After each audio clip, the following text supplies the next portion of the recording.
بسم الله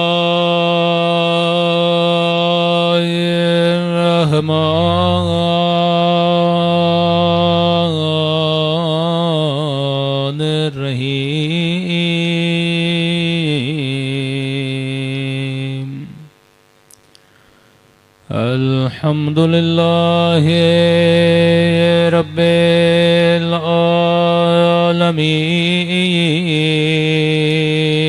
العالمين الحمد لله كما هو أهله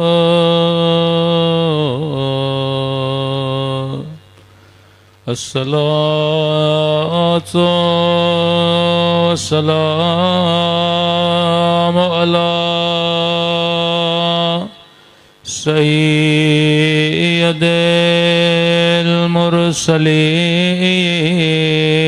المرسلين وخاتم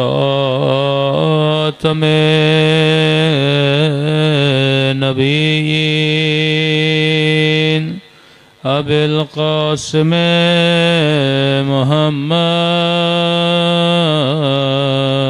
صلوات پڑھے صلی اللہ علیہ وسلم وعلى آله الطيبين الطاهرين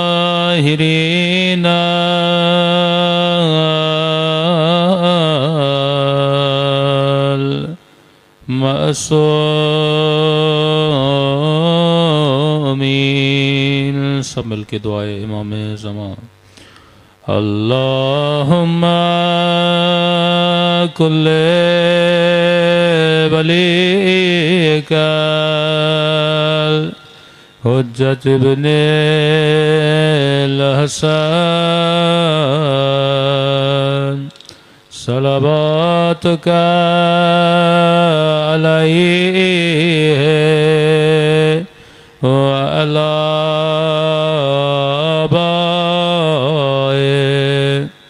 في هذه الساعة وفي كل ساعة وليا وحافظا وقائدا وناصرا ودليلا وعينا حتى تسكنه أرضك طوعا وتمتعه فيها طويلا برحمتك يا أرحم الراحمين صلوات پڑھے محمد وآلہ بسم اللہ الرحمن الرحیم رب اشرح لی صدری ویسر لی امری واحلل عقدۃ من لسانی یفقهوا قولی اما بعد فقد قال سبحانہ وتعالی فی محکم کتابہ قل لا اسألکم علیہ اجرا الا المودۃ فی القربہ صلوات پڑھے محمد وآل محمد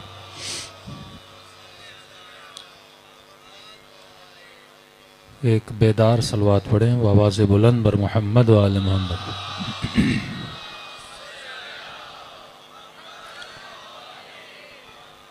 دعا ہے پروردگار عالم ہم سب کی عبادتوں کو اپنی بارگاہ میں قبول فرمائے اور جس مقصد زندگی اور حیات کے لیے یہ مجالس رکھی جاتی ہیں خدا ان مقاصد میں بھی ہم سب کو کامیابی نصیب فرمائے اور جن جوانوں نے یہ کاوشیں کی عقیدتوں کا اظہار کیا جناب سیدہ فاطمہ الزہرا سلام اللہ علیہا سے خدا یہ عقیدتیں یہ کاوشیں بھی اپنی بارگاہ عالی میں قبول فرمائے قرآن مجید کی بہت ہی مشہور اور معروف آیت جو آئے مودت کے نام سے مشہور ہے ہر آیت کا کوئی نہ کوئی سبب نزول ہوتا ہے ہر حکم کا کوئی نہ کوئی سبب ہوتا ہے تب خدا اس آیت کو نازل کرتا ہے ایک بہت بڑا اعتراض جو ان ایام اعظم محبان اہل بیت پہ ہوتا ہے وہ یہ ہوتا ہے کہ شیعہ اتنی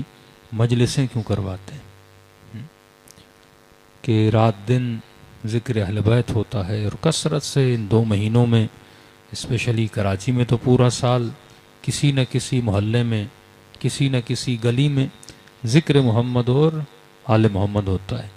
تو ہمارے جوان بعض اوقات پریشان ہوتے ہیں کہ اعتراض کرنے والوں کو جواب کیا دیا جائے۔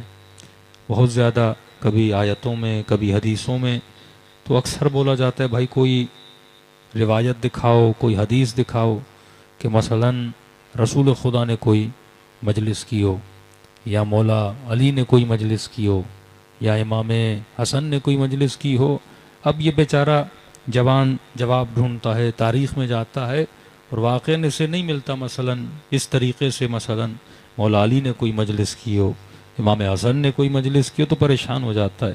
تو اس کا سمپل سا جواب قرآن کی اس آیت میں موجود ہے کہ آج کے بعد جب بھی کوئی پوچھے نا کہ آپ مجلس پہ جا رہے ہو، آپ لفظ مجلس نہ بولا کریں، آپ بولا کریں میں اجر رسالت کو ادا کرنے جا رہا ہوں، کیونکہ اجر رسالت کا حکم قرآن میں موجود ہے۔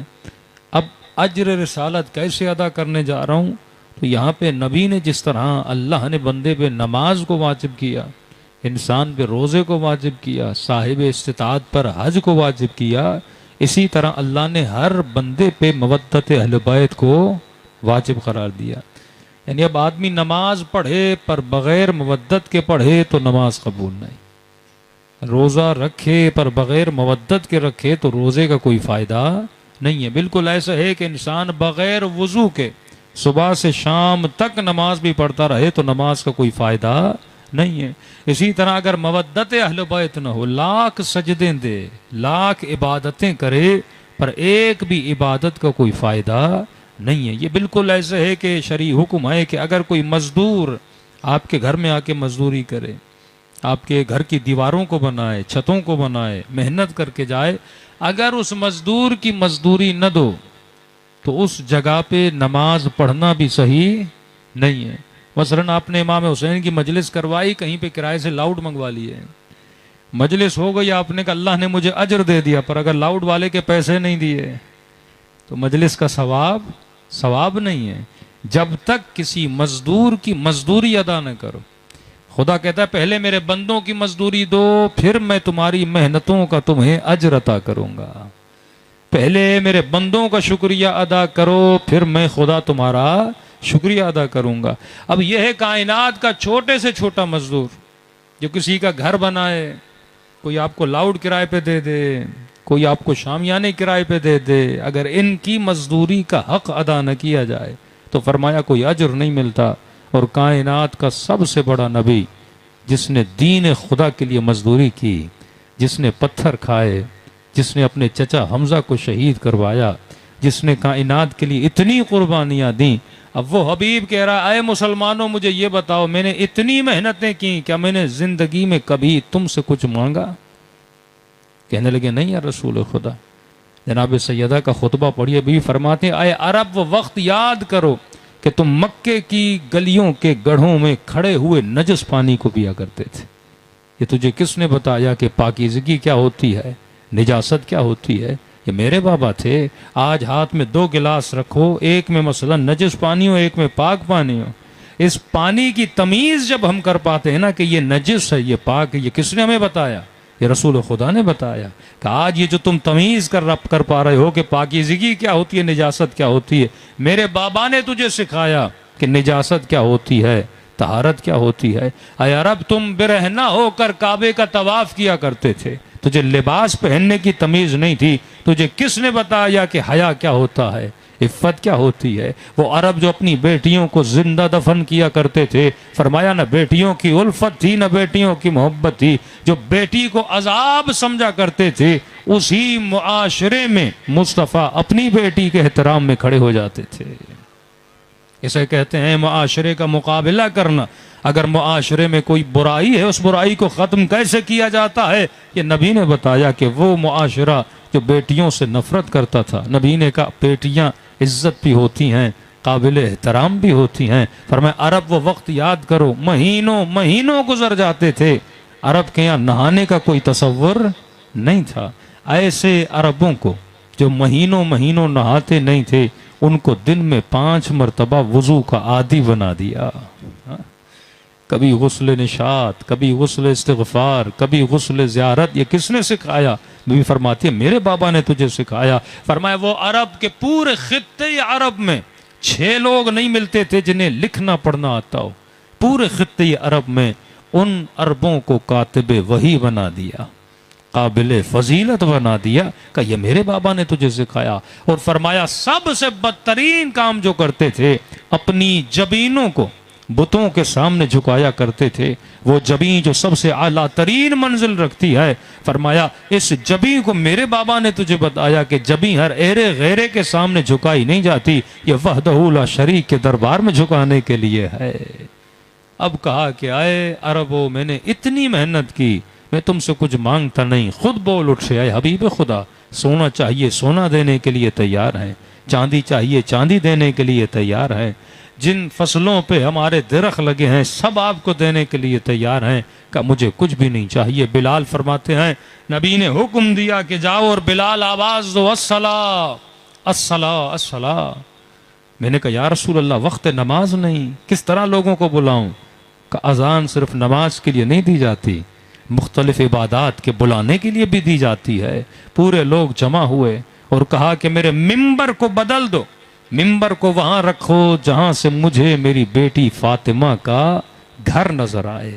ممبر کی شکل کو بدلا گیا اور سارے عرب جب جمع ہوئے کہنے لگے یا رسول اللہ وقت نماز نہیں، لیکن آپ نے ہمیں بلایا۔ فرمایا کہ اہم ترین پیغام دینا چاہتا ہوں، اور پھر یہی کہا کہ میں نے تجھے توحید کا درس دیا، میں نے تجھے عفت دی، میں نے تجھے عزت دی، میں نے تجھے طہارت اور نجاست کا درس دیا۔ تم برہنہ گھومتے تھے، میں نے تمہارے بدن پہ لباس پہنایا، میں نے تجھے مشرکین مکہ سے بچایا۔ اور کہنے لگے بس اللہ کا حکم ہے، مجھے کچھ بھی نہیں چاہیے، بس ایک اجر چاہیے، وہ یہ ہے قل لا اسألکم علیہ اجرا الا المودۃ فی القربى، میری قربا سے مودت کرتے ہوئے نظر آنا۔ پوچھا اے حبیب خدا یہ قربا کون ہے؟ تو ممبر سے فاطمہ کے گھر کی طرف اشارہ کیا، کہا کہ میری فاطمہ سے محبت کرتے ہوئے نظر آنا۔ اپنی زندگی کے آخری دنوں میں بھی جب رسول خدا اس گھر کے سامنے سے گزرتے تھے تو ہمیشہ خود کھڑے ہو کے سلام کرتے تھے، السلام علیکم یا اہل بیت النبوہ ومعدن الرسالہ ومحبت الوحی، کہ آئے وہ گھرانہ جس پر اللہ کی وحی نازل ہوتی ہے، وہ گھرانہ جو مصطفیٰ گھرانہ ہے، جو اللہ کا چنا ہوا گھرانہ ہے۔ بعض حدیثیں ہیں لیکن مسلمان ان پہ غور نہیں کرتا۔ میں نے سورہ حمد کی تھوڑی تفسیر بیان کی تھی نا، سورہ حمد میں بھی جناب سیدہ کی شان موجود ہے۔ اگر انسان غور سے پڑھے نا، یعنی قرآن کا وہ سورہ جسے پڑھنا ہر مسلمان پر واجب ہے۔ یعنی آپ ایک دن بولیں، اور عجیب بات نہیں ہے کہ خدا ریپیٹڈلی کہتا ہے پڑھو۔ پروردگارہ کلام تو سارا تیرا ہے نا، کوئی اپنے کلام سے تو اناد نہیں رکھے گا نا، کوئی اپنے کلام سے تو دشمنی نہیں کرے گا نا۔ خدایا سارا قرآن تیرا ہے، سارے قرآن سے ہمیں محبت ہے۔ پروردگارہ ہم صبح کی نماز میں ہم پڑھ لیں، ہم ظہر میں کوثر پڑھ لیں، ہم عصر میں قل واللہ پڑھ لیں، ہم مغرب میں سورہ نصر پڑھ لیں، ہم عشاء میں سورہ انا انزلنا پڑھ دیں۔ خدایا کلام تو سارا تیرا ہے، ہمیں تو تیرے سارے کلام سے عشق ہے، لیکن ریپیٹڈلی ایک سورہ خدا کیوں پڑھوا رہا ہے؟ ریپیٹڈلی صبح کی 2 رکعت میں بھی کہا سورہ حمد پڑھو، نماز ظہر کی 2 رکعت میں بھی کہا کہ سورہ حمد پڑھو، نماز عصر کی 2 رکعت میں بھی کہا سورہ حمد پڑھو، مغرب میں بھی کیا کہا سورہ حمد پڑھو۔ پروردگارہ کوئی اور سورہ پڑھتے بچوں کو یاد ہو جاتا، لیکن ریپیٹڈلی 17 رکعت میں اور جتنی مستحب نمازیں ہیں اللہ نے کہا سورہ حمد نہیں چھوڑنی۔ ہاں حمد کے بعد کوئی بھی سورہ تمہیں پڑھنا ہے وہ تمہاری مرضی ہے، لیکن حمد، اب جس حمد کو پڑھنے کی اتنی تاکید ہے، کچھ نہ کچھ سورہ حمد میں ایسا تو ہوگا نا کہ مسلمان پڑھے پھر بھی غافل رہے، سورہ حمد پڑھے پھر بھی اسے صراط کا پتہ نہ چلے، سورہ ہم پڑھے پھر بھی اسے ہدایت کا راستہ نہ ملے، واللہ یہ ایک ایسا سورہ ہے کہ آپ کسی کو اگر در جناب سیدہ پہ لانا چاہتے ہو نا، اسی سورہ ہم سے بڑی آسانی سے آپ لا سکتے ہو۔ لیکن اگر غور و فکر کرو اس سورہ ہم میں خدا کہنا کیا چاہتا ہے، میں پہلا حصہ نہیں پڑھتا، آخری حصہ پڑھتا ہوں تاکہ وقت میں بھی قلت ہے۔ فرمایا دعا کرو، سورہ حمد میں ایک ہی دعا ہے، اہدنا الصراط المستقیم، سب کو یاد ہے۔ مطلب سورہ حمد یہ ہے کہ شاید کوئی مسلمانوں جسے پتہ نہ ہو، اب نکما ہوگا شاید نماز نہ پڑھے تو سورہ حمد نہ آتا ہو، ورنہ سورہ حمد ہر کسی کو آتا ہے۔ کسی گھر میں انتقال ہوا سورہ حمد پڑھتے ہیں نا، کسی مرحوم کو ہدیہ کرنا سورہ حمد پڑھتے ہیں، گاڑی میں گئے کسی قبرستان سے گزر ہوا کیا پڑھا؟ سورہ حمد پڑھا۔ کہا اہدنا الصراط المستقیم، اے خدا ہمیں ہدایت دے صراط مستقیم پہ۔ اب یہ کس کا صراط ہے، کس کا راستہ ہے؟ تو اللہ نے کہا صراط الذین انعمت علیہم، یہ ان کا راستہ ہے جن پر میں نے اپنی نعمتوں کو نازل کیا۔ ایک حکم ہوتا ہے کلی، ایک حکم ہوتا ہے تخصیص کے ساتھ۔ اگر خدا آیت کو یہاں پہ ختم کر دیتا تو ہم پریشان رہ جاتے کہ خدا کون سے نعمت والے۔ مثلا میں آپ کو دیتا ہوں 1000 اور کہتا ہوں علی صاحب کو دے کر آئیے، تو آپ بولیں گے نا مولانا حسینی سفارت خانے کے اطراف میں اتنے مومنوں کے گھر ہیں اور کئی علی ہیں وہاں پہ، تو 1000 کس علی کو دیں؟ تو میں بولوں گا جس کا قد اتنا ہے، جس کی رنگت یہ ہے، جو پورے محلے میں سخاوت میں مشہور ہے، جو لوگوں کو پتہ ہے بڑا متقی ہے، پرہیزگار ہے، ماتمی ہے، نشانیاں بتاتا جاؤں گا، مطلب تخصیص کرتا جاؤں گا، آپ اس علی تک فوراً پہنچتے جائیں گے۔ لیکن ایسے ہی بول دوں علی کو جا کے دو، آپ کہیں گے کون سا علی؟ اب اللہ بول دے میں ولی، میرا رسول ولی، لیکن تیسری ولایت میں اللہ نے تخصیص لگانا شروع کر دی نا، کیونکہ اللہ کو سب جانتے تھے، رسول کو سب جانتے تھے، مسئلہ آنا تھا تیسری ولایت پہ، تو کہا وہ ولی جو حالت رکوع میں زکوٰۃ دیتا ہوا نظر آ جائے۔ اگر اللہ یہ بولتا نا وہ ولی جو زکوٰۃ دے، تو ہر مفتی بولتا میں بھی زکوٰۃ دیتا ہوں، ہر مولوی بولتا میں بھی زکوٰۃ دیتا ہوں۔ اللہ نے تخصیص لگا دی، کہا نہیں ہر نہیں، وہ زکوٰۃ دینے والا جو زکوٰۃ دے اور حالت رکوع میں زکوٰۃ دے۔ اب کیا لگ گئی؟ تخصیص لگے گا انما یرید اللہ لیذھب عنکم الرجس اہل البیت ویطہرکم تطہیرا۔ اہل بیت ہر کوئی نہیں ہے، اہل البیت یعنی جو بیت والے، جو گھر والے۔ اب گھر والے میں وہ ساری گھر والیاں بھی لا دیں گے تو وہ بولیں گے سارے اہل البیت ہیں، لیکن اللہ نے کیا لگا دی؟ تخصیص لگا دی کہ نہیں اہل البیت وہ ہیں جن کو خدا نے ہر طرح کے رجس سے، نجاست سے دور رکھا ہے۔ اب تخصیص لگ گئی، ڈھونڈنا کس کا کام ہے؟ ڈھونڈنا تیرا کام ہے۔ میں صفات بتاتا ہوں، صفات کو ڈھونڈنا تلاش کرنا تیرا کام ہے۔ آج ہر بندہ بولے گا میں متقی، ہر بندہ بولے گا میں مخلص، ہر بندہ بولے گا میں صالح، لیکن اللہ کہتا ہے والعصر ان الانسان لفی خسر الا الذین آمنوا۔ اب تخصیص لگا رہا ہے وعملوا الصالحات وتواصوا بالحق وتواصوا بالصبر، جنہوں نے حق کا ساتھ دیا، جنہوں نے صبر کا ساتھ دیا، جنہوں نے عمل صالح کیا۔ یہ تخصیصیں بتاتی ہیں کہ ہم دوسروں کو اچھے کو برے سے کیا کر دیتے ہیں؟ جدا کر دیتے ہیں۔ کبھی کہا اصحاب الجنہ و اصحاب النار، اصحاب جنت، اصحاب جہنم۔ اب اصحاب جنت کون ہے، اصحاب جہنم کون ہے؟ اللہ قرآن میں کیا لگا دیتا ہے؟ تخصیص لگا دیتا ہے۔ اب چالاکی جو سب سے بڑی مولوی صاحبان کرتے ہیں وہ یہ کرتے ہیں کہ خدا نے کہا اہدنا الصراط المستقیم، مجھے صراط مستقیم پہ ہدایت دے۔ کن کا راستہ؟ کہ جن پہ اللہ نے نعمتوں کو نازل کیا۔ اچھا کن پہ اللہ نے نعمتوں کو نازل کیا؟ تو فوراً قرآن کی دوسری آیت لاتے ہیں کہ جو صالحین ہیں، جو شہداء ہیں، جنہوں نے پہلے ایمان لایا، جنہوں نے بدر میں ساتھ دیا، جنہوں نے احد میں ساتھ دیا، جو نبی کے ساتھ رہے، یہ سارے نعمت والے ہیں۔ میں نے کہا انکار نہیں کہ وہ نعمت والے نہیں ہیں۔ ہر وہ بندہ جو اس کائنات میں سانس لے رہا ہے اس پر بھی اللہ کی نعمت ہے۔ جو مکھی ہوا میں پرواز کر رہی ہے اس پر بھی اللہ کی نعمت ہے۔ جو اونٹ صحرا میں چل رہا ہے اس پر بھی اللہ کی نعمت ہے۔ بندے خدا نعمت والے تو سارے ہیں، لیکن تخصیص تو اللہ لگائے گا نا، کون نعمت والا۔ ضروری نہیں کہ ہر نعمت والے کے پیچھے مسلمان چلے۔ رسول خدا دنیا سے چلے گئے، اصل اختلاف امت نبی کے بعد، نبی تک تو کوئی اختلاف نہیں ہے۔ رسول جیسے امت سے چلے جاتے ہیں۔ اب مومن پریشان ہے میں کس کے پیچھے چلوں؟ مسلم پریشان ہے میں کس کے راستے پر چلوں. اب وہ سارے بولتے ہیں ہم نعمت والے ہیں کیونکہ محمد ہمارے بیچ میں آئے. ہم نعمت والے ہیں کیونکہ ہم نے محمد پہ ایمان لایا. ہم نعمت والے ہیں کیونکہ ہم نے جنگوں میں محمد کا ساتھ دیا. اب یہ بیچارہ کس کے ساتھ چلے؟ وہ کہتا ہے انعمت علیہم، انعمت علیہم ہم ہیں. لیکن خدا تخصیص لگاتا ہے، ہر نعمت والا نہیں. ہاں سارے نعمت والے ہیں لیکن سارے صراط مستقیم پہ تجھے چلانے کی صلاحیت نہیں رکھتے. کچھ لوگ ہیں جو صلاحیت رکھیں گے. نعمت سب پر ہے. اب سوال یہ، خدا نے دو صفات کا انتخاب کیا. اے خدا بتا کون سے نعمت والے؟ بدر والے، احد والے، جنہوں نے جانیں قربان کی، جنہوں نے نبی پہ مال قربان کیا، جنہوں نے نبی پہ بچے قربان کیے. اللہ نے کہا سارے نعمت والے ہیں لیکن انعمت علیہم کے دائرے میں ہر کوئی نہیں آتا. خدا کون ہے؟ کہ صراط الذین انعمت علیہم. پہلی صفت غیر المغضوب علیہم. پہلی صفت یہ ہے تجھے ان کے راستے پہ چلنا ہے جن پہ میں خدا کبھی غضبناک نہیں ہوا. اب تاریخ اٹھا کے خود دیکھ لیں، حدیث قرطاس موجود ہے، کاغذ و قلم موجود ہے. ہاں؟ کسی نے کہا کہ اللہ نے معاف کر دیا.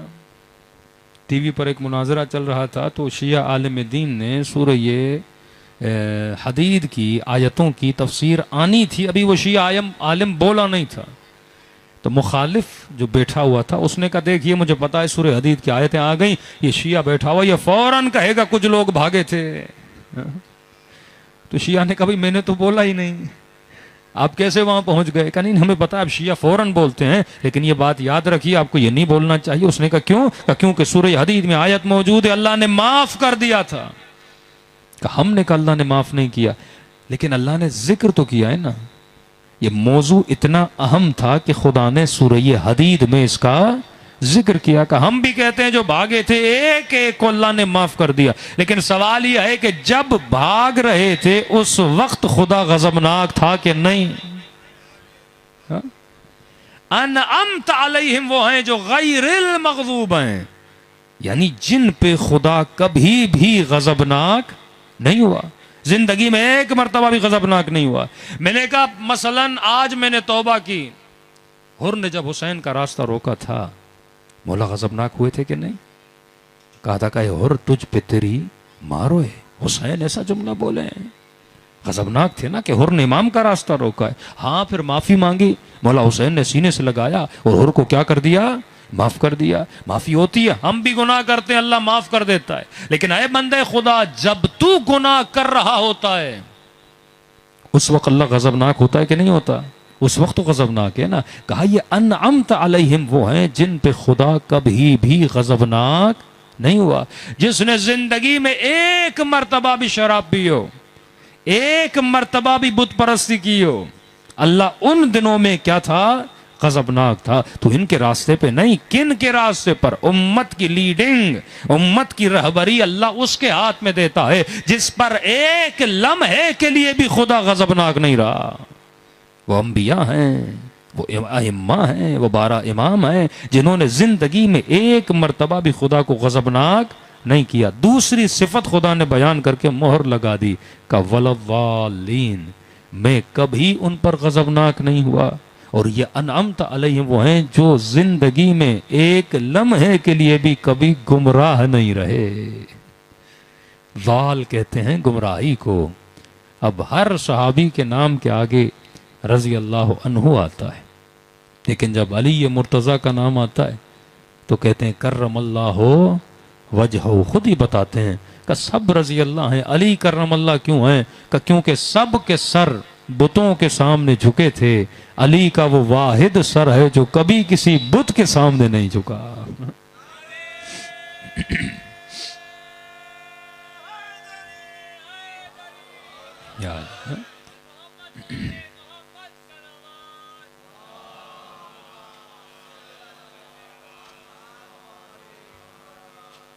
یہ دو صفات خدا نے ایسی بتائی ہیں، یعنی واللہ سورہ حمد کو پکڑو اور لاکھ لاکھ لوگوں کو مکتب علی میں لا سکتے ہو.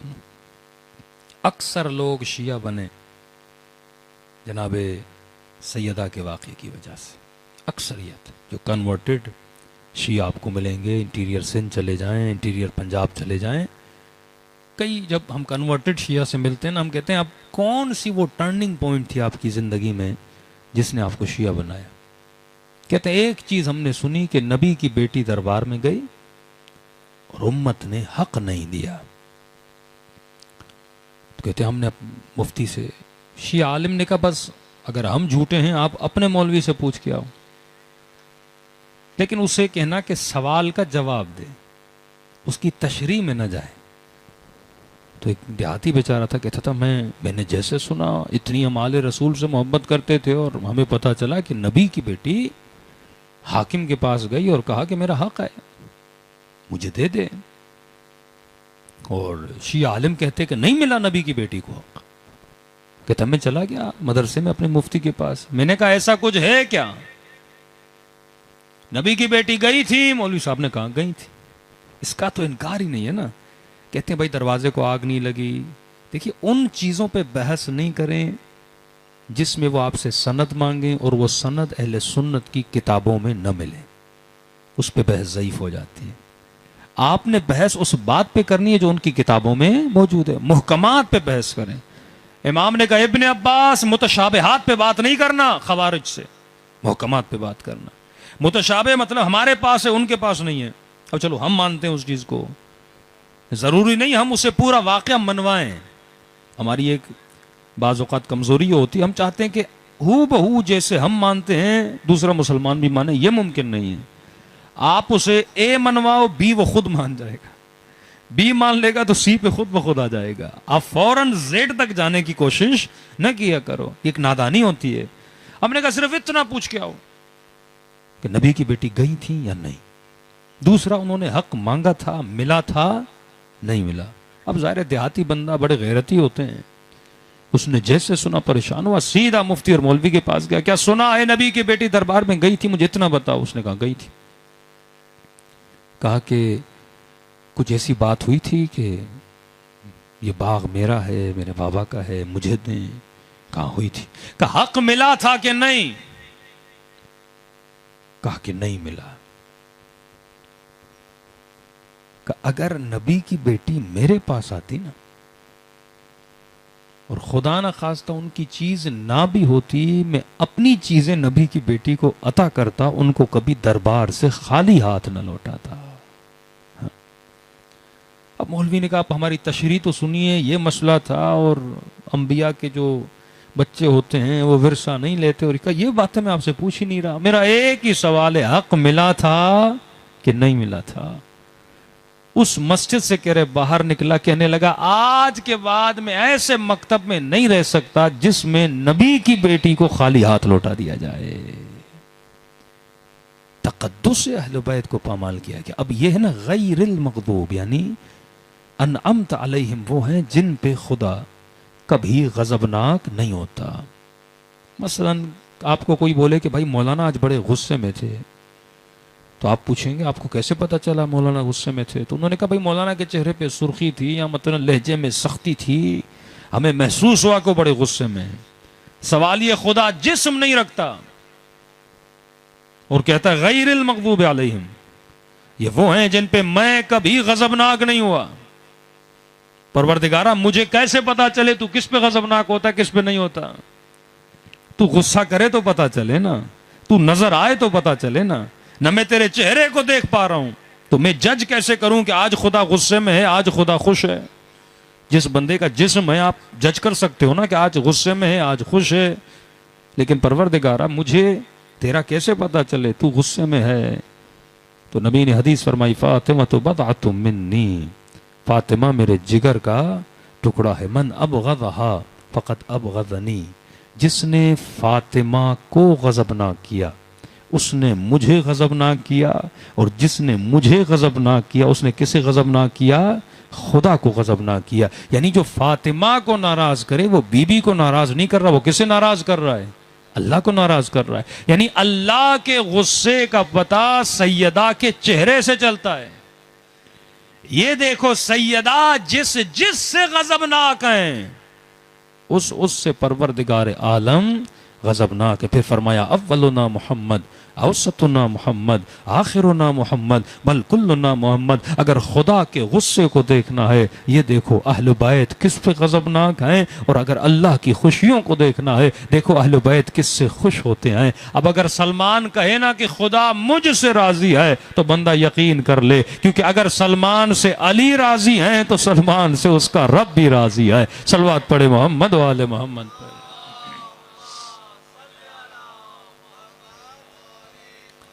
اب یہ وجود سیدہ جو صرف مردوں کے لیے نہیں، بیشتر ہماری ماؤں بہنوں کے لیے اسوہ حسنہ ہے. کچھ رول ماڈل اللہ نے مردوں کے لیے بنائے، کچھ رول ماڈل خدا نے خواتین کے لیے بنائے. تبھی لقب ملا سیدۃ النساء العالمین. عالمین کی خواتین کی سید ہیں. ایک بھی خاتون کو اللہ نے نبی نہیں بنایا. 3-4 خواتین ہیں جن کو خدا نے اتنا بڑا مقام دیا. یعنی خواتین میں اگر کسی خاتون کا عقل کامل ہے، کوئی انسان کامل ہے، وہ سیدہ فاطمہ الزہرا ہے. اب خواتین اعتراض کرتے ہیں، مولا علی نے کہا کہ خاتون نواقص العقول ہوتی ہیں. اگر کوئی خاتون اپنی ناقص عقل کو کامل کرنا چاہے تو اس نے کس کو رول ماڈل بنانا ہے؟ سیدہ فاطمہ کو رول ماڈل بنانا ہے. کسی نے امام کی زیارت پھر مولا سے پوچھا، مولا آپ کا قرب ہمیں کیسے نصیب ہو؟ مولا آپ مکے میں ہیں، مدینے میں ہیں، کربلا میں ہیں. امام نے فرمایا ہماری صفات کو اپنے وجود میں ڈالنا شروع کر دے، اتنا تمہارے وجود میں کیا آئے گا؟ قرب آئے گا. اب صفت حیا، صفت عفت جتنی سیدہ فاطمہ الزہرا میں تھی کہ نابینا گھر میں آتا ہے لیکن بیوی حجاب کرتی ہیں، سامنے نہیں آتی. نبی نے کہا بیٹی یہ تو نابینا ہے، دیکھ نہیں رہا، اس سے کیسا حجاب؟ فرماتی ہیں بابا یہ نہیں دیکھ رہا لیکن فاطمہ تو دیکھ رہی ہے نا. سب سے عزیز ترین چیز اگر کسی عورت کے لیے ہوتی ہے نا، وہ شادی کی پہلی رات جو ماں اسے جوڑا دیتی ہے. خواتین اپنی رخصتی اور شادی کے جوڑے کو پوری زندگی سنبھال کے رکھتی ہیں کہ یہ جوڑا ہم کسے دیں گی؟ اپنی بیٹیوں کو دیں گی. جناب فضہ کہتی ہیں بی بی کی جیسے شادی ہوئی نا، نیکسٹ ڈے دروازے پہ فقیر آتا ہے، فقیرانی آتی ہے، کہتی ہے کوئی اللہ کے نام پہ مجھے لباس دینے والا. بی بی نے فضہ کو بلایا، کہا فضہ یہ میرا لباس لے لے جو میں نے کل رات اماں سے لیا تھا، اور ماں کی نشانی جناب خدیجۃ الکبریٰ کی نشانی رسول نے سنبھال کے رکھی. وہ خط دے کر فقیر کو. تو بی بی فضہ نے کہا کہ آقا زادی آپ کچھ اور بھی تو دے سکتی ہیں نا، ماں کی نشانی ہے، اس کو کم از کم رکھ لیں.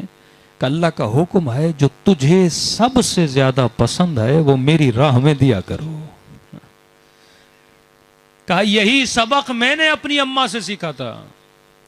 کہ جب میں چھوٹی تھی مجھے امی بتایا کرتی تھی کہ ایک دن رسول خدا گھر آئے اور رسول کے بدن پہ یہ عربی جو دشداش پہنتے ہیں جبہ وہ نہیں تھا، اور میں نے کیا دیکھا؟ نبی نے بوری جو ہے، بوری جس میں گندم ڈالتے ہیں، کھجوریں ڈالتے ہیں، وہ بوری پہن کے گھر میں اندر آئے.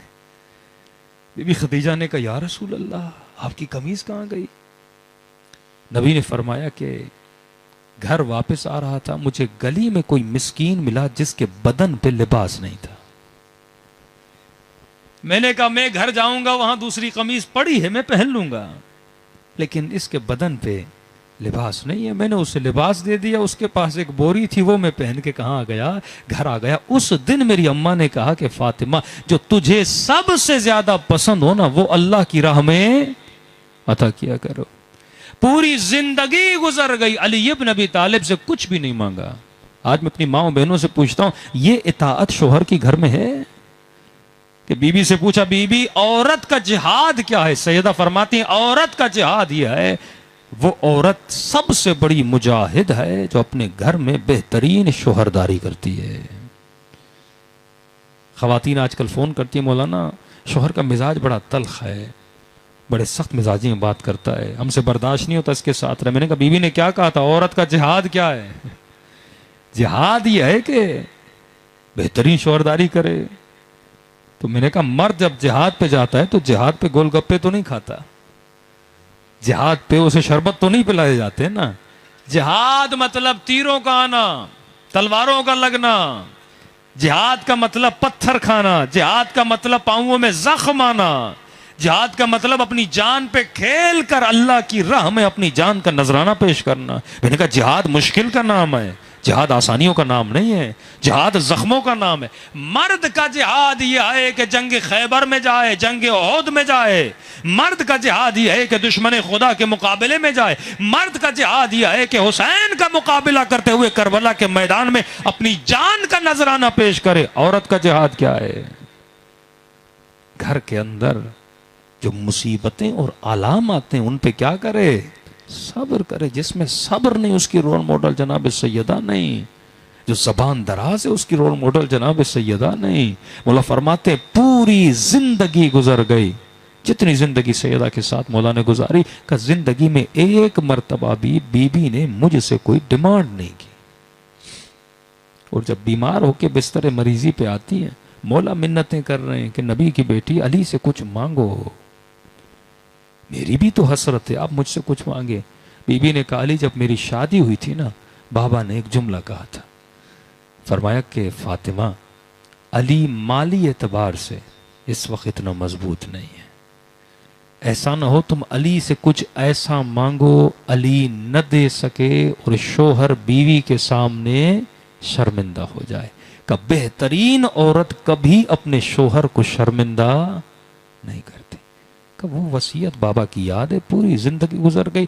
دل تو کرتا تھا لیکن میں نے کہا شاید کہوں علی زحمت میں آئے, مجھے جواب نہ دے پائے. امام نے کہا سیدہ میں آپ کا شوہر ہوں, میرا بھی تو دل ہے, آپ کے اخلاق کا عالم ہے, لیکن میرا بھی تو دل ہے, آپ مجھ سے کچھ مانگیں, میں بھی آپ سے محبت کرتا ہوں, پورا کروں.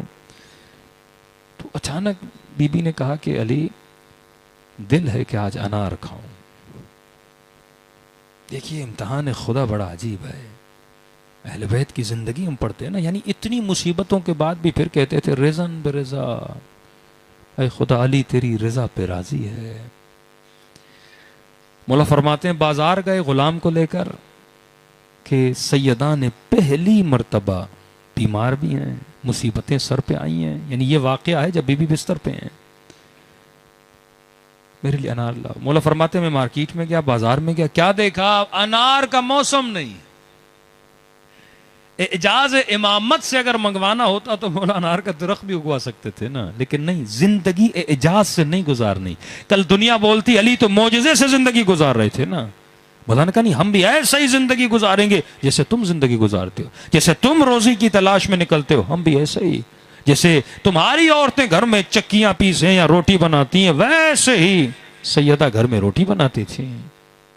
مولا فرماتے ہیں بازار میں گئے اور جیسے گئے دیکھا انار کا موسم نہیں ہے. کسی سے پوچھا کہ کوئی تو ہوگا جس نے انار اسٹور کیے ہوں, ہوتا ہے نا کبھی کبھی موسم گزر جاتا ہے لیکن کوئی بندہ انار رکھتا ہے. تو مولا کو کہا مولا ایک یہودی ہے, سنا ہے وہ اپنے پاس انار رکھتا ہے. مولا علی یہودی کے در پہ گئے سیدہ کی خاطر. بیوی نے زندگی میں کچھ مانگا ہے, دروازے پہ دستک دی, یہودی باہر نکلا, کہا جی علی ابن ابی طالب, امام نے فرمایا سنا ہے کہ تو گھر میں انار رکھتا ہے, اور آج مجھ سے اس نے انار مانگا ہے جس نے زندگی میں علی سے کچھ بھی نہیں مانگا. تو کہا علی انار تو ہیں پر ایک ہی پڑا ہوا ہے, وہ میں نے اپنی بیوی کے لیے رکھا ہے. امام نے فرمایا چیز تو تیری ہے, جتنی قیمت ہے علی دگنی دے گا, یا جتنی تو ڈیمانڈ کرو. کہتے ہیں یہودی تھا پر منصف تھا, کہنے لگا یا علی اتنا مانگوں گا جتنا حق ہے, اس سے زیادہ میں آپ سے نہیں مانگوں گا. اس کی بیوی نے کہا مسئلہ کیا ہے؟ کہا علی آئے ہیں. کہا کیا مانگ رہے ہیں؟ کہا انار مانگ رہے ہیں. کہا کوئی بات نہیں, علی کو انار دے دو. جیسے اس نے انار دیا نا مولا علی کو, مولا علی نے 2 درہم کا انار تھا ایسے 4 درہم دیے. منصف اتنا تھا اس نے 2 درہم علی ابن ابی طالب کو واپس کیے. اور ہمارے یہاں پتا چلے بھائی گندم کی کمی ہو گئی ہے, علامہ الحفیظ پتا چل جائے مارکیٹ میں کسی چیز کی شارٹیج ہو گئی ہے کہ چھپا کے رکھو قیمت دگنی ہو جائے گی پھر بیچیں گے. اور بولے میں علی والا ہوں. کم از کم اس یہودی جتنا ایمان تو ہونا چاہیے نا. اس نے 2 درہم علی کو واپس کیے. امام نے کہا مجھے واپس نہ کر، 2 درہم علی کی طرف سے، 2 درہم میری زوجہ کی طرف سے اپنی بیوی کو دے دینا. اس نے تبرکن لے لی. اب ایک انار لے کر مولا علی کہاں جا رہے ہیں؟ گھر کی طرف روانہ ہو رہے ہیں. امتحان پروردگار عالم. واللہ کہتے ہیں اچانک مولا کو کسی خرابے سے کسی فقیر کی آواز آئی. ارے کئی دن گزر گئے میں نے کھانا نہیں کھایا، کئی دن گزر گئے کسی نے مجھے کچھ دیا نہیں. مولا فوراً اس خرابے میں گئے، دیکھا آنکھیں نہیں ہیں نابینا ہے. امام نے کہا کہ کھانا نہیں کھایا؟ کہا جو بولو میں علی تیرے لیے منگواؤں. گندم کی روٹی چاہیے، جو کی روٹی چاہیے، گھر سے کھانا منگواؤں، فوراً بولو، میرا غلام کھڑا ہے میں منگواتا ہوں. کیا کھانے کو دل کر رہا ہے؟ امتحان الہی. فقیر نے کہا کہ اللہ کے بندے بڑی مدت گزر گئی میں نے انار نہیں کھایا، دل کر رہا ہے انار کھاؤں. امتحان تو دیکھیے نا، یہی ہوتا ہے اپنی محبتیں اور خدا کی محبت. اب خدا نہ خواستہ یہ نہیں کہ سیدہ کی محبت اللہ کی محبت سے جدا ہے. اللہ امتحان لے رہا ہے علی بن ابی طالب کا، اور ہمیں بتا رہا ہے کہ دیکھ علی ہوتا کون ہے. علی ایسے علی نہیں بنتا. ایک طرف بحیثیت بیوی سیدہ نے زندگی میں پہلی مرتبہ انار مانگا. علی کو بڑی مشکل سے انار ملا. فقیر نے آواز دی اور کہا کہ دل کر انار کھاؤں. اچھا دیکھیے مولا علی بول دیتے فقیر انار کا موسم نہیں، سچ بھی تھا. بولتے فقیر پھر کبھی آئے گا، میں تجھے کوئی اور چیز. اب فقیر تو نابینا ہے نا، اسے نہیں پتا کہ علی کے ہاتھوں میں انار ہے، وہ جان بوجھ کے نہیں مانگ رہا. ایسے اس کی تمنا ہوئی. مولا نے کہا تو بڑا خوش نصیب ہے، آج میرے ہاتھ میں ایک انار ہے اور تیرا دل ہے انار کی. لیکن دیکھو فقیر، میرا بھی ایک بیمار ہے، اس کا بھی دل تھا کہ انار کھائے. تو ایک کام کرتے ہیں، میں آدھا آدھا کرتا ہوں. فقیر بھی تو اللہ کا مہمان ہوتا ہے نا. اللہ کا معصوم کا حکم ہے جب فقیر مانگنے آئے نا، تصور نہ کرو فقیر مانگ رہا ہے، تصور کرو تیرا خدا تجھ سے مانگ رہا ہے. فقیروں کے ہاتھ نہیں، اللہ کے ہاتھ ہیں جو بندے کی طرف بڑھتے ہیں تاکہ تمہاری آخرت کو بنا. کہتے علی نے انار کو بیچ سے 2 ٹکڑوں میں بدلا. آدھا انار اسے دیا نہیں. راوی کہتے علی نے دانا دانا کر کے اپنے ہاتھوں سے فقیر کو کھلایا ہے. یہ الفت و محبت ہے کس کی؟ اہل بیت علیہ الصلوۃ والسلام کی. لیکن فقیر بڑا عجیب تھا، جب آدھا کھا لیا نا تو امام نے کہا اب رخصت ہے، تھوڑا کھانا بھیجو. کہ یہ نہیں ہو سکتا علی، دوسرا آدھا بھی مجھے دو، بڑا میٹھا انار ہے. یہاں پہ مولا علی نے ایک لمحے کے لیے نہیں سوچا کہ سیدہ نے انار مانگا ہے، سیدہ کے لیے انار لے کر جا رہا ہوں. کہ جو تجھے پسند ہے، مما تحبون ہے نا، تنفقون ہے نا، جو اپنے لیے پسند کرتے ہو وہ کس کے لیے پسند کرو؟ فقیر کے لیے پسند کرو. امام نے کہا کوئی بات نہیں، اللہ خیر الرازقین ہے. امام نے آدھا انار بھی کسے دیا؟ فقیر کو دے دیا. یہ کام وہ شوہر کرتا ہے جسے اپنی بیوی کے ایمان پہ یقین ہوتا ہے. علی کو یقین تھا اگر سیدہ کو بتاؤں گا تو سیدہ خوش ہوں گی نا. علی نے راہ خدا میں دیا. لیکن 5 منٹ کے لیے سوچیں آپ ایسا کام کرتے آپ کی بیوی کیا حشر کرتی؟ تو فقیر کو مجھ سے زیادہ محبت ہو گئی، تو نے پیسے فقیر کو دے دیے، بیوی گھر میں بیٹھی ہوئی تھی. جھگڑا ہو جانا تھا، واویلا ہو جانا تھا نا. لیکن یہ علی کی زوجہ ہیں. انسان کامل علی اور انسان کاملہ جناب سیدہ. جب 2 انسان کامل ملتے ہیں تو خدا حسن و حسین جیسے بچے عطا کرتا ہے نا. پھر کربلا سجتی ہے اور اکبر و قاسم پیدا ہوتے ہیں نا. تربیت جب ماں باپ کی ایسی ہوتی ہے. اب مولا علی گھر جا رہے ہیں. واللہ بتائیے علی کیا سوچ کے جا رہے ہوں گے؟ سیدہ پوچھیں گے علی انار ملا؟ ہاں ملا. فقیر کو دیا، پھر پورا دے دیا. اب مولا جا رہے ہیں. عجیب معجزہ خدا بندی ہے. جیسے علی نے گھر کے دروازے پہ دستک دی، کہتے مولا جیسے گھر کے اندر گئے، جب گھر سے گئے تھے تو سیدہ بیمار تھیں، بستر پر تھیں. اب جب گھر پہ آئے تو عجیب عالم دیکھا. بیوی ٹھیک ٹھاک ہو گئی ہیں، اپنے صحن میں بیٹھی ہیں، اپنے حسن و حسین کے لیے تنور میں روٹیاں لگا رہی ہیں اور گھر کی صفائی میں مشغول. پوچھا سیدہ ٹھیک ہو گئی؟ کہا جی علی ٹھیک ہو گئی، اللہ نے شفا دی. کہا اتنی بیمار تھیں، ٹھیک کیسے ہو گئی؟ کہا کہ علی جو انار آپ نے بھیجے تھے نا، وہ انار کھایا اور اللہ نے مجھے کیا دیے؟ شفا دیے۔ کہا نبی کی بیٹی میں نے کب انار بھیجا؟ کہا علی پورے انار کی پیتی کوئی دے کر گیا ہے۔ کہا علی نے سیدہ کے لیے انار بھیجے ہیں۔ اس وقت مولا نے کہا انار میں نے نہیں، میں نے اللہ کی راہ میں ایک دیا تھا، اللہ نے علی کو پوری پیتی گھر میں روانہ کر دی۔ تو یہ نہ سوچا کرو کہ اہل بیت کی راہ میں اگر کچھ کرتے ہو خدا ایک کا نتیجہ 10 کرتا ہے، اور جب ریٹن میں دیتا ہے نا اسے شفا بنا کے دیتا ہے۔ یہودی والا انار کھا کے شاید سیدہ کو شفا نہ ملتی، لیکن جو انار اس کے بدلے میں آیا تھا خدا نے اس میں کیا رکھی؟ شفا رکھی۔ اب 5 منٹ سوچئے، جو اتنے کریم ہوں ان کے گھروں کو آگ لگائی جائے،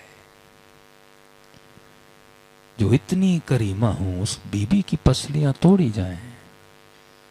میرے چھٹے امام فرماتے ہیں ہم ہر مصیبت برداشت کر سکتے ہیں، لیکن پر اپنی دادی زہرا کی مصیبت ہم اہل بیت سے برداشت نہیں ہوتی۔ امام حسن کی شہادت کے بڑے مصائب ہیں، لیکن ایک ایرانی ذاکر کے خواب میں آتے ہیں، فرماتا ہے ذاکر تو میرے اصلی مصائب کیوں نہیں پڑھتا؟ کہتا ہے مولا آپ کے اصلی مصائب کیا ہیں؟ فرماتا ہے ذاکر زہر کا ملنا میری مصیبت ہے، لیکن حسن کے اصلی مصائب مدینے کی گلی میں ہے، جہاں کسی ظالم نے میری نظروں کے سامنے میری اماں زہرا کو مارا تھا۔ سیدہ کے مصائب جب سنو تو محسوس کر کے سنا کرو۔ میں نے کسی جوان کو کہا، میں نے کہا اے جوان اگر کسی بند گلی میں تیرے سامنے کوئی تیری ماں کو تماچا مارے تیرے اوپر کیا گزرے گی؟ روکے کہنے لگا مولانا دعا کریں اللہ موت دے وہ دن میری زندگی میں نہ لائے۔ مصیبت حسن یہ تھی کہ حسن بڑے تھے اور اپنی آنکھوں سے یہ سارے منظر بھی دیکھ رہے تھے۔ مولا سے کسی نے پوچھا مولا مرد کے لیے سب سے بڑی مصیبت کیا ہے؟ امام نے کہا تو بتا۔ کہ مولا مرد تنگ دست ہو؟ امام نے کہا نہیں۔ قرض دار ہو؟ امام نے کہا نہیں۔ بے اولاد ہو؟ امام نے کہا نہیں۔ بیمار ہو؟ امام نے کہا نہیں۔ کہ مولا پھر آپ خود بتائیے۔ امام نے کہا سب سے بڑی مصیبت یہ ہے مرد فاتح خیبر ہو، مرد فاتح خندق ہو اور اس کی نظروں کے سامنے اس کی بیوی پر آگ کا دروازہ گرایا جائے، لیکن نبی کی وصیت پر مجبور ہو۔ دلوں کو کربلا لے کر چلیں، مدینے لے کر چلیں اور جناب سیدہ کا پرسہ دیں۔ امام رضا فرماتے ہیں عائشیو چھوٹی چھوٹی باتوں کے لیے ہمیں ہماری دادی زہرا کا واسطہ نہ دیا کرو۔ ہم ہر واسطہ برداشت کرتے ہیں پر اپنی دادی زہرا کا واسطہ برداشت نہیں کرتے۔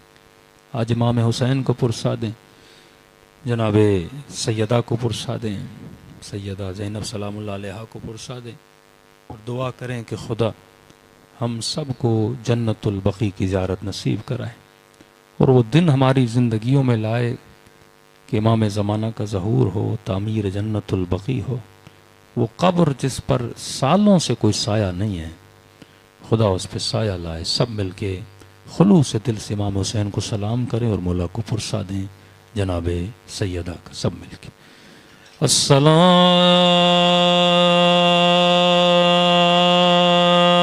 علی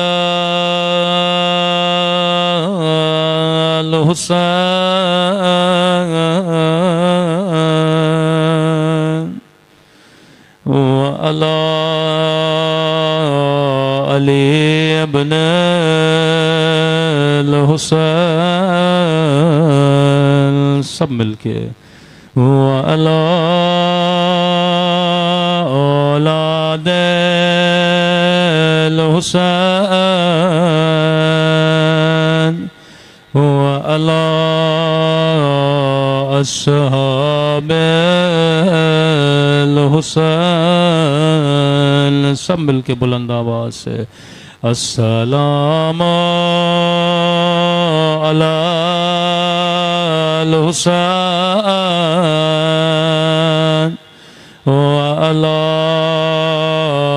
علی ابن الحسین وعلی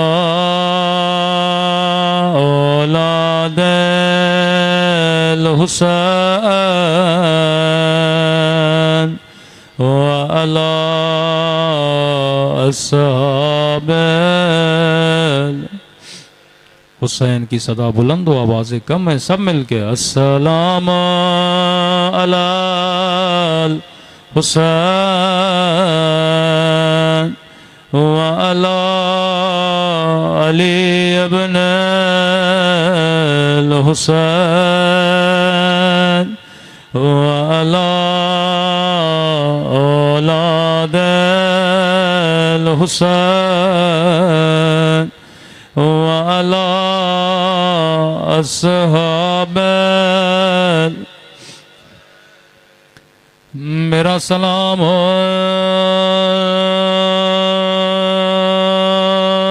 زینب کی لٹی ہوئی چادر پہ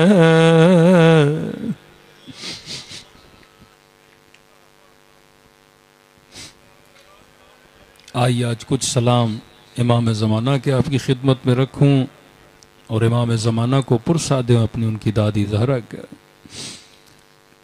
میرا سلام ہو ان ننے سے رخساروں پہ. امام زمانہ فرماتے ہیں میرا سلام ہو ان ننے سے رخساروں پہ جن کا رنگ بدلتا رہا. یہ نہیں کہا جن کا رنگ بدل گیا بلکہ بدلتا رہا. کبھی شمر کے تماچوں نے رنگ نیلا کیا کبھی ظالم کے تماچوں نے رنگ کالا کیا. راوی کہتا ہے جب سکینہ کی گود میں بابا کا گڈا ہوا سر آیا تھا رو کے کہنے لگی بابا ذرا اپنی آنکھیں کھولو ذرا میرے چہرے کو دیکھو. بابا میری شکل دادی زہرا جیسی ہو گئی ہے. بابا دادی کے چہرے پہ نیلے نشان تھے لیکن بتاتی ہے بابا تھوڑا سا فرق ہے. کہتی ہے بابا آنکھیں کھولو. باپ کبھی بیٹی سے شرمایا نہیں کرتے. بابا ذرا میرے سفید بالوں کو دیکھو. بابا میرے بال بچپن میں سفید ہوئے لیکن دادی زہرا کے بال جوانی میں سفید ہوئے تھے. پھر کہتی ہے بابا ذرا آنکھوں کو کھولو ذرا سکینہ کی جھکی ہوئی کمر کو دیکھو. بابا جس طرح دادی کی کمر جھک گئی تھی میری کمر بھی بچپنے میں جھک گئی ہے. وہ مصیبتیں جو حسن نے دیکھیں وہی مصیبت امام حسین کی سکینہ نے دیکھی.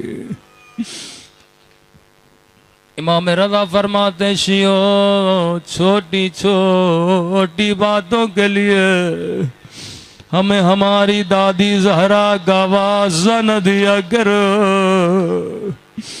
کسی نے امام حسن سے کہا مولا حسن جب بھی مسجد جاتے ہیں لمبا راستہ لیتے ہیں مولا یہ راستہ مسجد کے بڑا قریب ہے. امام نے فرمایا مجھے بھی پتا ہے بڑا قریب ہے لیکن اس گلی سے میں حسن کبھی نہیں گزرا. مولا کیوں؟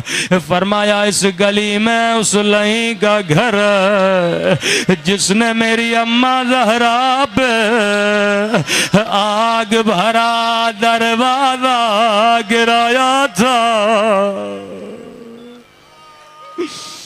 میں قربان حسن مولا آپ کی مظلومیت میں کفزہ جلدی کرو، علی کو بلاؤ، میں کچھ وصیتیں کرنا چاہتی ہوں۔ مولا علی جیسے کمرے میں آئے، فرمایا علی جان میں تھوڑی دیر کی مہمان ہوں۔ یہ سننا تھا، مولا علی نے زارو قطار رونا شروع کیا کہ زہرا تیرے بعد علی کی زندگی کا کیا ہوگا؟ فرمایا علی میں تھوڑی دیر کی مہمان ہوں، لیکن اگلے جملے نے میرے مولا کے کلیجے کو جلا دیا۔ روکے کا علی میں تھوڑی دیر کی مہمان ہوں، علی اگر کوئی غلطی ہوئی ہو تو زہرا کو معاف کر لینا۔ امام نے فرمایا زہرا آپ پر غلطی، زہرا آپ پر غلطی، زہرا میں علی شرمندہ ہوں، میرے گھر میں آپ نے چکیاں پیسی، میرے گھر میں آپ نے چتیوں والے لباس پہنا، میرے سامنے آپ پہ آگ بھرا دروازہ گرایا گیا، میں علی شرمندہ ہوں۔ اگلی وصیت یا علی غسلنی باللیل کفنی باللیل دفنی باللیل، علی مجھے رات میں غسل دینا، علی مجھے رات میں کفن دینا، علی مجھے رات میں دفن کرنا۔ میں کہوں گا بی بی رات میں غسل دیں تاکہ علی آپ کے شکستہ پہلو کو نہ دیکھیں۔ فضا کہتی ہیں غسل دیتے دیتے علی کی دھاڑیں بلند ہوئے، رو رو کے کہنے لگے یا زہرا یا زہرا۔ میں نے کہا مولا بلند بلند آواز سے کیوں رو رہے؟ فرمایا فضا علی نے وہ زخم دیکھ لیے جو زہرا نے مجھ سے چھپائے تھے، لیکن میں کہوں گا بی بی دفن تو صبح کو بھی کر سکتے تھے، آپ نے یہ کیوں کہا رات کو دفن کرنا؟ آواز آئی علی رات میں دفن کرنا، کیونکہ میں نہیں چاہتی جنہوں نے میرے حسن کے سامنے مجھے تماچے مارے تھے، جنہوں نے مجھ پہ آگ کا دروازہ گرایا تھا، ان میں سے کوئی بھی میرے جنازے میں آئے۔ بی بی جان میں قربان آپ کی مظلومیت میں۔ بس آخری روایت زحمت کو تمام کروں۔ کسی نے میرے چھٹے امام سے کہا مولا شیعوں میں بڑی بڑی روایتیں مشہور ہیں، ہر شیعہ پوچھتا ہے بی بی کی شہادت کی اصل وجہ کیا تھی؟ مولا کوئی کہتا ہے جناب محسن سخت ہوئے اس کی وجہ سے بی بی شہید ہو گئے، مولا کوئی کہتا آگ کا دروازہ گرا، مولا کوئی کہتا ظالم نے غلاف شمشیر سے بازووں پہ اتنا مارا، مولا کوئی کہتا فراق رسول میں بابا بابا کر کے دنیا سے چلے گئے۔ مولا آپ خود بتائیے سیدہ کی شہادت کی اصلی وجہ کیا ہے؟ راوی کہتا ہے جیسے مولا سے پوچھا میرے چھٹے امام اپنا سر دیوار پہ مار مار کے رونے لگے کہ میں نے یہ کبھی کسی کو نہیں بتایا، لیکن ہمارے شیعوں کو بتا دو زہرا کی شہادت کی اصل وجہ کیا تھی۔ امام فرماتے ہیں میری دادی دروازے کے پیچھے کھڑی تھی، ظالم دروازے پہ آگ لے کر آئے تھے، فریادیں کر رہی تھی مجھے پہچانو میں تیرے نبی کی بیٹی ہوں، لیکن کسی نے حیا نہیں کی، ظالموں نے دروازے کو آگ لگائے تھے. امام نے فرمایا ایک ظالم نے آگ بھرے دروازے کو لات مارے. یہ لکڑی کا دروازہ میری دادی کے پہلو میں گرا تھا لیکن دروازے کی وجہ سے شہادت نہیں ہوئی. یہ جملہ کہنے سے پہلے میرے امام زارو قطار رونے لگے. روکے گا میرے شیعوں کو بتانا اس آگ بھرے دروازے میں ایک لوہے کا کیلا تھا. او جیسے دروازہ میری دادی کے پہلو پہ گرا یہ لوہے کا کیلا میری دادی کے پہلو میں گیا کہ جیسے دادی زہرا زمین پہ گرے. علی کے ہاتھوں میں رسیاں تھے. حسن و حسین چھوٹے تھے. بی بی نے فضا کو آواز نہیں دی, حسن و حسین کو آواز نہیں دی. وہیں سے فریاد بلند کی او مہدی بیٹا جلدی آ کر اپنی ماں کا بدلہ لے لے. امام زمانہ کب آؤ گے؟ کب زہرا کی ٹوٹی ہوئی پسلیوں کا بدلہ لوگے؟ کب زہرا کے زخموں کا, کب زینب کی لٹی ہوئی چادر کا بدلہ لوگے؟ ماتم حسین